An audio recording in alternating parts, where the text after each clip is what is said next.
Mateo capítulo 12, versículo 1 al 6.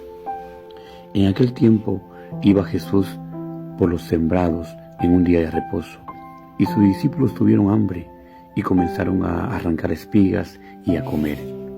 Viéndolos, los fariseos le dijeron: He aquí, tus discípulos hacen lo que no es lícito hacer en el día de reposo.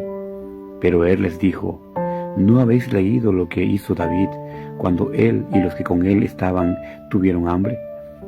¿Cómo entró en la casa de Dios y comió los panes de la proposición que no les era lícito comer ni a él ni a los que con él estaban, sino solamente a los sacerdotes?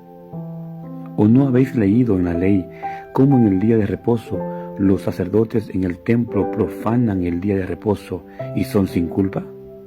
Pues os digo que uno mayor que el templo está aquí. Los fariseos habían establecido 39 categorías generales de actividades prohibidas en el día de reposo. Estaban basadas en interpretaciones de la ley de Dios y en las tradiciones judías. Cosechar era una de esas prohibiciones. Según los líderes religiosos, al arrancar espigas de trigo y sobarlas en sus manos, los discípulos estaban técnicamente cosechando. Jesús y los discípulos habían arrancado las espigas porque tenían hambre, no porque quisieran cegar el grano con fines de lucro. Jesús y sus discípulos no estaban trabajando en el día de reposo. Los fariseos, sin embargo, no pudieron, o más bien no quisieron, ver más allá del tecnicismo de la ley. Esta historia se registra en 1 Samuel capítulo 21, versículo 1 al 6. Cada semana se reemplazan los panes de la proposición y los sacerdotes comían los mismos. Los panes que recibió David fueron los que habían sido reemplazados.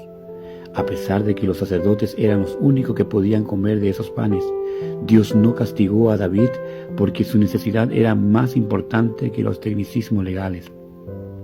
Jesús estaba diciendo: si ustedes me condenan, tendrán también que condenar a David. Algo que los líderes religiosos no podían hacer sin originar un gran alboroto entre la gente. Debe enfatizarse que Jesús no estaba apoyando la desobediencia a las leyes de Dios, pero enfatizaba la importancia de tener discernimiento y compasión al aplicar las leyes. Los 10 mandamientos prohibían trabajar en el día de reposo. Esa era la letra de la ley. Pero como el propósito del día de reposo era descansar y adorar a Dios, los sacerdotes podían trabajar para llevar a cabo los sacrificios y conducir los cultos de adoración. Esta labor sabática servía y rendía culto a Dios. Jesús siempre enfatizó la intención de la ley. Los fariseos se habían olvidado del espíritu de la ley y en forma rígida demandaban que se obedeciera al pie de la letra su interpretación de la misma. Los fariseos se preocupaban tanto de los rituales religiosos que olvidaban el propósito del templo: llevar a la gente a Dios. Como Cristo es mayor que el templo, ¿quién mejor que Él puede conducir la gente a Dios? Dios es mucho más importante que todos los instrumentos que se utilizan en la adoración.